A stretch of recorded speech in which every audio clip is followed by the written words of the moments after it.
ಸಚಿವೆ ಲಕ್ಷ್ಮಿ ಹೆಬ್ಬಾಳ್ಕರ್ಗೆ ಅಶ್ಲೀಲ ಪದಬಳಕೆ ಪ್ರಕರಣ ಸಿಟಿ ರವಿ ವಿರುದ್ಧದ ತೀರ್ಪು ಕಾಯ್ದಿರಿಸಿದ ಕೋರ್ಟ್ ಆದೇಶದ ಮೇಲೆ ಎಲ್ಲರ ಚಿತ್ತ. ರೇಣುಕಸ್ವಾಮಿ ಕೊಲೆ ಕೇಸ್ನ 17 ಆರೋಪಿಗಳು ಇಂದು ಕೋರ್ಟ್ಗೆ ಹಾಜರು. ಜಾಮೀನು ಸಿಕ್ಕಿ 1 ತಿಂಗಳು ಪೂರ್ತಿಯಾದ ಹಿನ್ನೆಲೆ 57ನೇ ಸಿಸಿಎಚ್ ನ್ಯಾಯಾಲಯದ ಮುಂದೆ ಆರೋಪಿಗಳು ಹಾಜರು. ಪ್ರತಿ ತಿಂಗಳು ಹಾಜರಾಗುವಂತೆ ಸೂಚಿಸಿದ್ದ ಕೋರ್ಟ್. ಯುವಕನೊಬ್ಬ ತನ್ನ ಕುಟುಂಬ ಸದಸ್ಯರು ಹಾಗೂ ಪ್ರೇಯಸಿಯನ್ನು ಕೊಂದು ತಾನು ಆತ್ಮಹತ್ಯೆಗೆ ಯತ್ನಿಸಿರುವ ಘಟನೆ.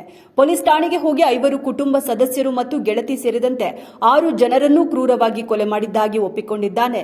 ಆತನ ತಾಯಿ ಅದೃಷ್ಟವಶಾತ್ ಬದುಕುಳಿದಿದ್ದು 5 ಜನರ ಭೀಕರ ಹತ್ಯೆಗೆ ಕಾರಣ ಇನ್ನೂ ಸ್ಪಷ್ಟವಾಗಿಲ್ಲ.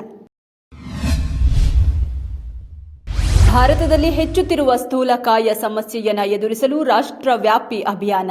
ಮೋಹನ್ ಲಾಲ್, ಆರ್ ಮಾಧವನ್, ಶ್ರೇಯಾ ಘೋಷಾಲ್ ಮುಂತಾದ ಸೆಲೆಬ್ರಿಟಿಗಳು ಮತ್ತು ರಾಜಕಾರಣಿಗಳು, ಕ್ರೀಡಾಪಟುಗಳು ಈ ಅಭಿಯಾನಕ್ಕೆ ಬೆಂಬಲ. ಆರೋಗ್ಯಕರ ಜೀವನ ಶೈಲಿ ಮತ್ತು ಆರೋಗ್ಯಕರ ಆಹಾರದ ಬಗ್ಗೆ ಜಾಗೃತಿ ಮೂಡಿಸುವುದು ಈ ಅಭಿಯಾನದ ಮುಖ್ಯ ಉದ್ದೇಶ.